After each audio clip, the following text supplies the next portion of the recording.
Hey, everybody. We're here. We're live. Hello. So here's the thing. These panels around the Kindle Flash sale are not about the sale itself. They're really about the authors. They're about the authors and why they wrote their books and how they got past the voices in their head about maybe I'm not supposed to write this book. Who am I to write a book? And also their marketing plans for their books, because that's a really important piece that I think a lot of authors skim on the details a little bit when they're writing their book. They don't really have a plan for what comes next. So I do want to introduce you to these fine authors, these three authors that are with me today, and you will hear a lot of live streams from me and other authors in this Kindle Flash Sale campaign. There are 56 books discounted to 99 cents, but it does end. It ends on Thursday, December 4th. I feel very somber telling you that, but it's Tuesday, so you can still go grab it. Go to kindleflashsale.com and get as many or all of the titles that you'd like. Of course, we always would appreciate a review for the ones you enjoy the most. Without any further delay, let's kick things off. Amanda, would you introduce yourself and tell us your book title and who's the ideal reader for your book? Who would be the person who would benefit from reading it the most? Welcome. Great. Thank you. Hi, everyone. Amanda Slade with Co-Create Your Success. And my book is Evolve Into Your All, Create and Live in the Fifth Dimension of Love, Joy, and Prosperity.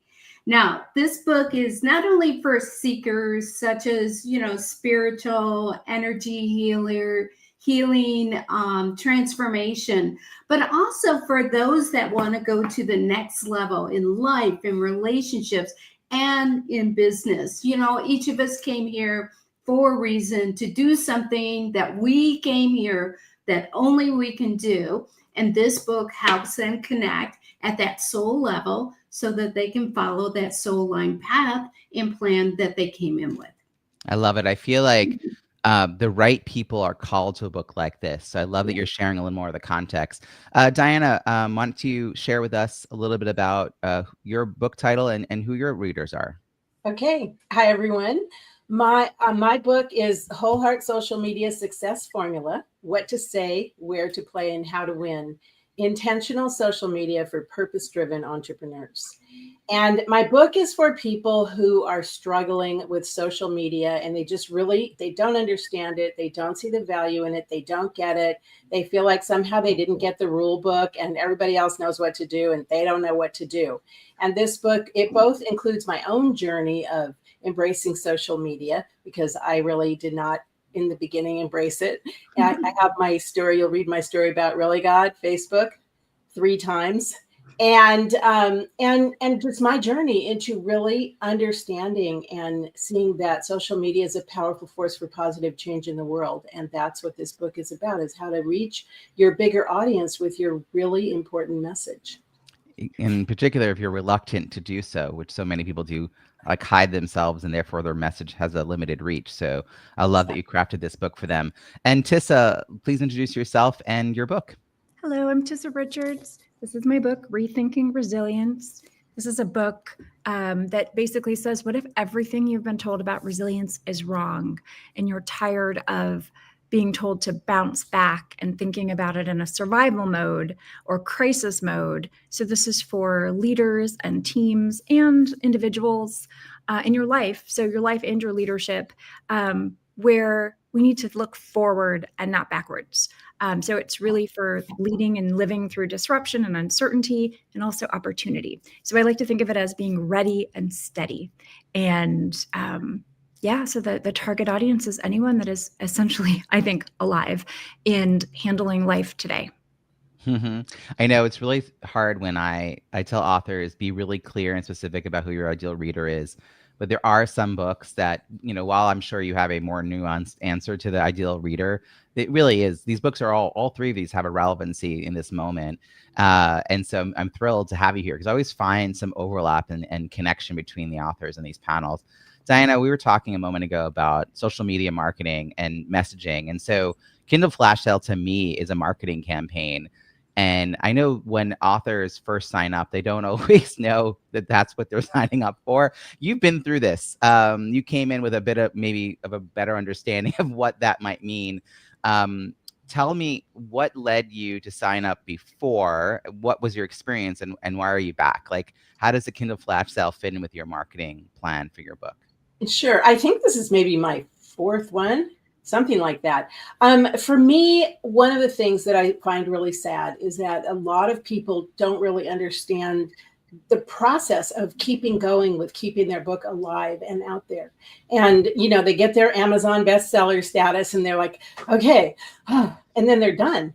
And the thing is that what I love about this flash sale is that I get to like re-up my launch every twice a year. So it's like re-upping, rebirthing it, and it's a powerful process. I recommend a bunch of people to do it. And it's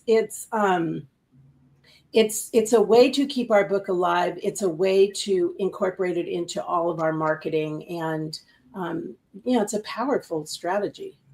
It's kind of a reminder. I mean, I think the folks who get it, like you, I'm offering this 3 times a year, doing April, July, and Cyber Monday, which is, November or December, depending on the year. And you don't have to do all 3, but like you said, if you pick 1 to 3 of those time periods, it just means you're going to be putting a little extra focus and energy into the book at that moment. And I encourage folks to use the 2 weeks before the campaign goes live to really engage with their own network. Amanda, you've been part of this before, so I'm curious about your past experience, why you're back. Like, how does this fit in with your marketing? Well, I have to ditto Diana. I think it ends up being another focus of reaching out and really letting people know that the book is available. And I love that we're doing it now. This is a perfect holiday gift, and the idea that you can order it not only for your family, friends, clients, colleagues. You can order it at a 99-cent, or with my book, it's $1.99 because it has lots of graphics and color in it. So, but the thing is, by having this flash sale, again, it boosts that energy, that focus again.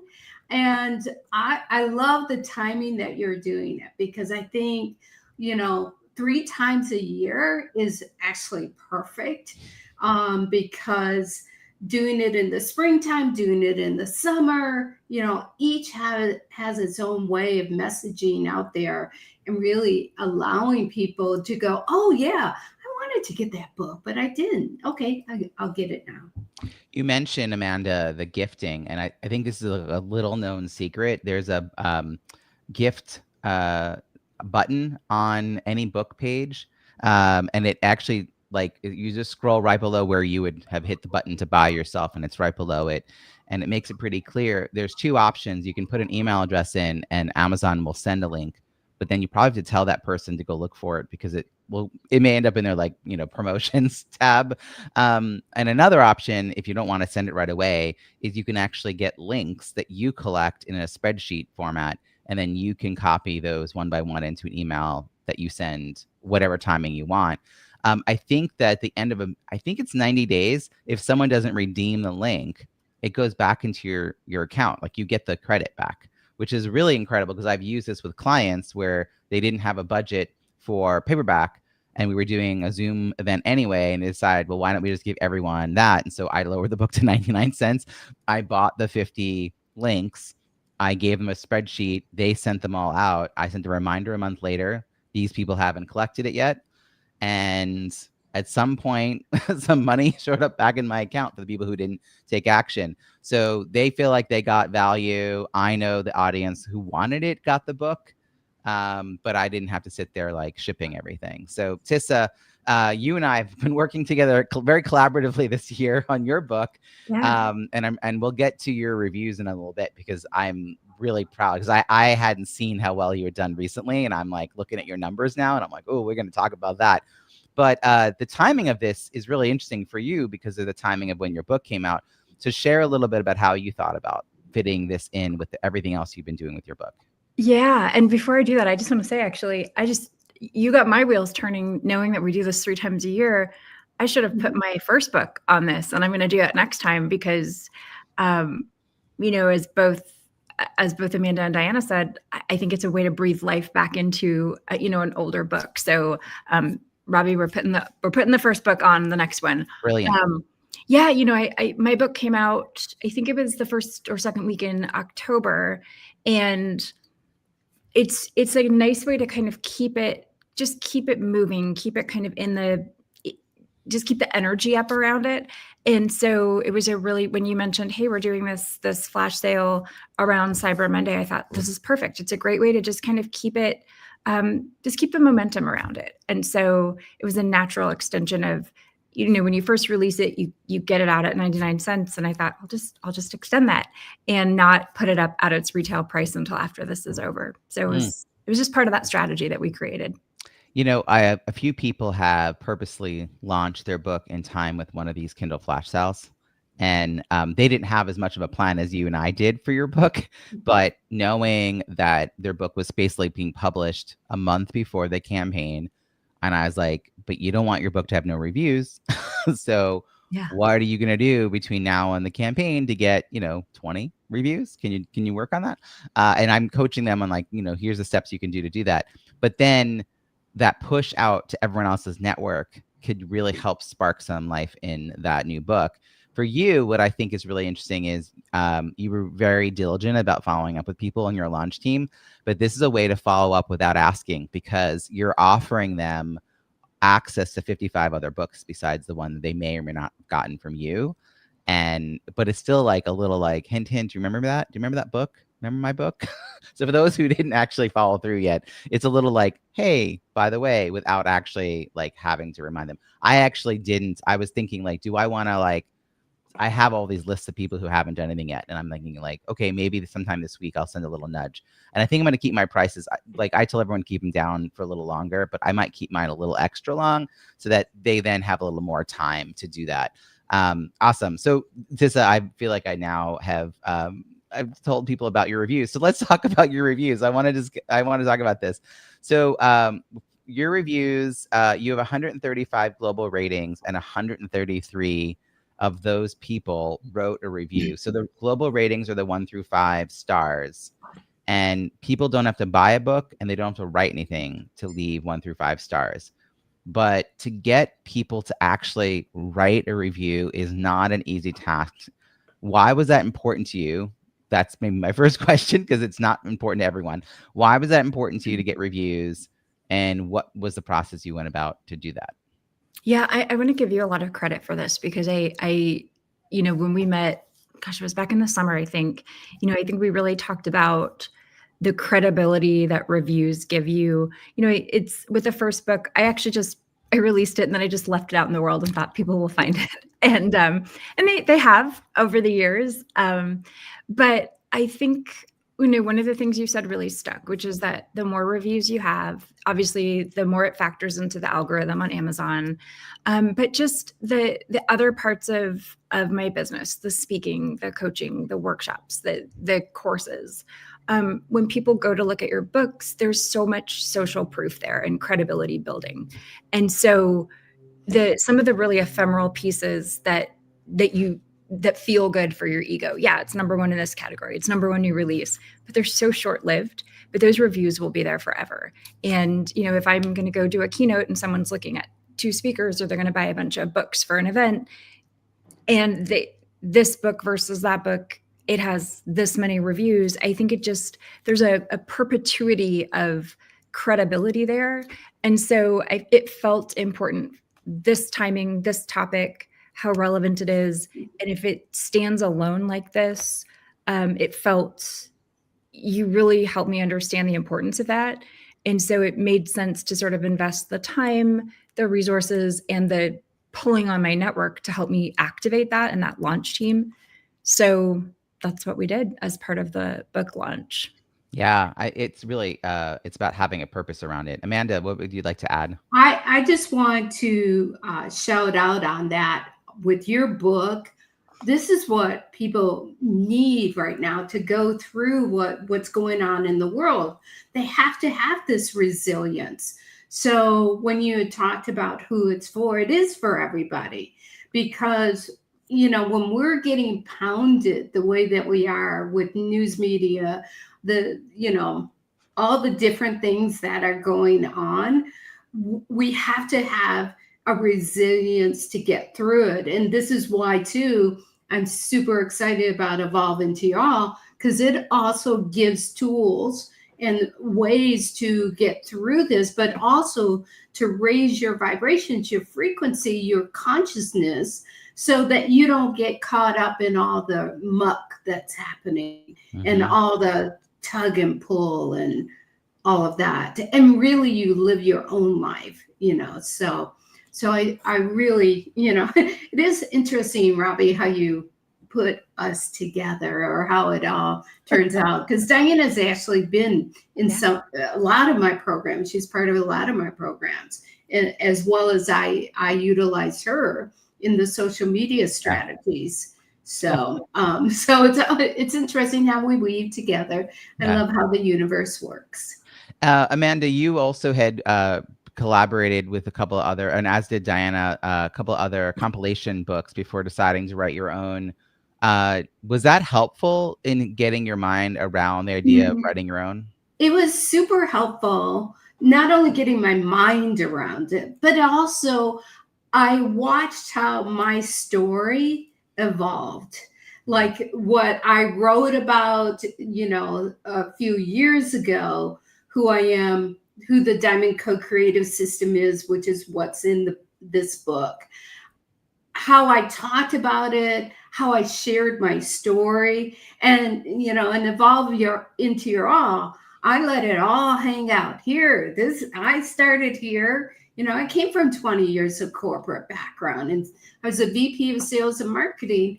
And it was moving from that to having this kind of business, spirituality, energetic healing, woo. And, but that corporate background lets what I bring in, that spiritual part, that soul line part, come into in ways that are very practical and that makes life-changing results and transformation. So those compilation books help me get clearer and clearer as to what I wanted to share, and more comfortable, really, and sharing who I am, and stepping out of the spiritual closet. So appreciate it. Yeah.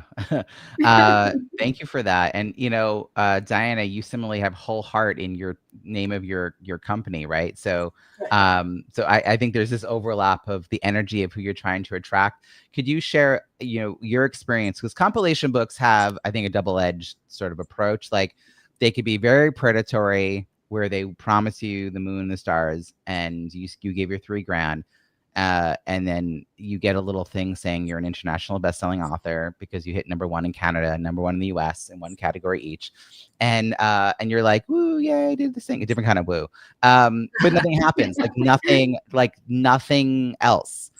And but there's another way of thinking about this, is where it's a way to develop your content, develop your story, to see how people respond, to peek into the author journey without having to be the sole person responsible, and then be a little more prepared for what comes when you decide to do it yourself. So I'm curious, Diana, like how did being part of compilations fit with your desire to move forward and write your own book? Right. A couple pieces I'll talk about. One is, for me, like Amanda said, it was sort of, I kind of had this thought just now that it was sort of like eating the elephant one bite at a time, because I had these massive books that I want to write. They're really in two different categories. And this was the first, actually, I started to write the other one, and my soul told me this was the one. So I first was in a compilation and wrote about blogging for success. And then I was in another compilation and wrote about, how to grow your online legacy as a leader. And that book was sort of like led me to this, my solo book. You are absolutely right that it totally depends on the publisher in terms of the experience of a compilation. Some have been amazing, and some have been huge disappointment. And,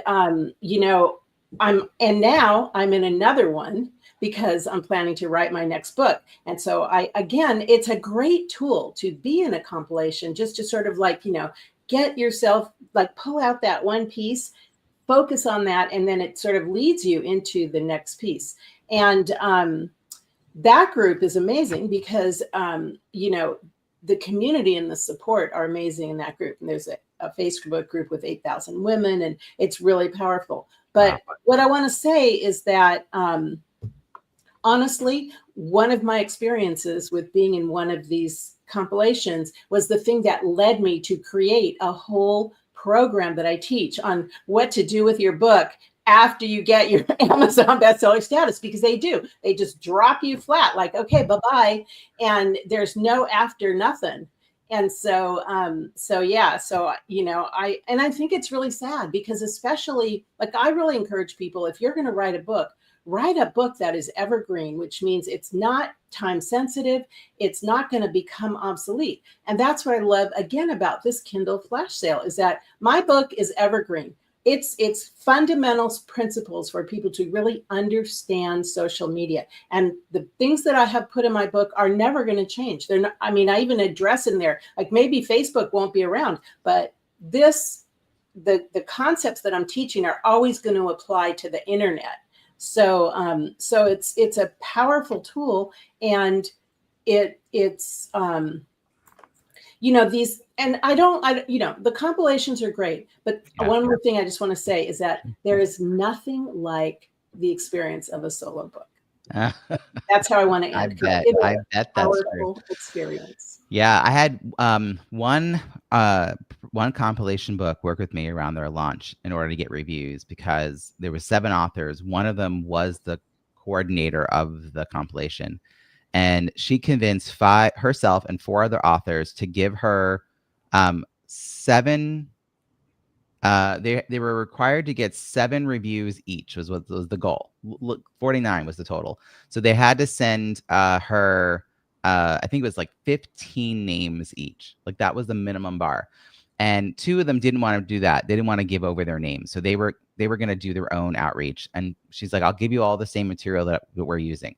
Well, her and the 4 took their 15 each, 75 names, and the 43 reviews that came in were from those 5 people. The 2 authors who went on their own didn't get any. So it's like, basically saying, like, if you're going to do this, like, well, don't you have 15 people you'd want to tell about your book that you're part of? Like, can you not think of it? So just like making a little bit of an effort to have that, because going back to what Tissa said, like, that book now is probably at 50. I'm guessing it's now at 50 reviews. It's been out for like 6 months, because it was it was there and has some momentum. It's really hard to get those first 4 reviews when there's been no reviews. Like, then no one's going to review your book. And speaking of evergreen, so I wrote a book about using Zoom, break out of boredom, low tech solutions for highly engaging Zoom events. And while I was writing it, Zoom was changing where the buttons were. But I wrote about the like strategy and philosophy and purpose first design and online facilitation techniques that are true for any platform, and a lot of it even for in person. And where the button is not as relevant, because if you know that there is a button, that this is a thing, you can find out from the internet, like, where that button might be, or you'll go looking for it on the page. But yes, you like writing even like complicated tech focused content with an evergreen feel. Tiss, I'm curious about how you approach that for your books, because this is a moment where resilience really, for thinking about your second book, feels really relevant, but I feel like there's an evergreenness still to it, right? It's not like you're like, oh, so the way to get through COVID, you know what I mean? Like, then that would be very time bound. So how did you approach this idea of creating a legacy book as opposed to a one-time moment book? Yeah, it's interesting. I actually had, I'm already working on the next book, and I sort of shuffled around. I know the next 2, and I shuffled around the sequence of which one I was going to write based on, I think, the urgency. So yes, I think resilience is, and especially the concept of rethinking it for our time, it is evergreen, but there's an urgency sometimes. And, you know, the next two that I'm going to write, I think this is the first time I've said it out loud on like a recorded live, you know. Oh gosh, I'm committed. But the urgency of those it just felt like this was a wise decision to move this one up in the pipeline, if that makes sense. So I think you can also write a timely but evergreen book, if that makes sense. And I look back at my first one, you know, which is here, and I think like I read it now and I almost cringe, because I think like I've matured both from a writing style, but also I can now see, I didn't used to understand this idea of like a new version of a book, but I understand there's things I would go in and just update a little bit. And so it's still evergreen, but I could make it better because I've matured in my work. So but I also, perfection is what do they say? Perfection is the enemy of progress, right? Like you just got to put something on the page and say, we're done, pencils down, let's go.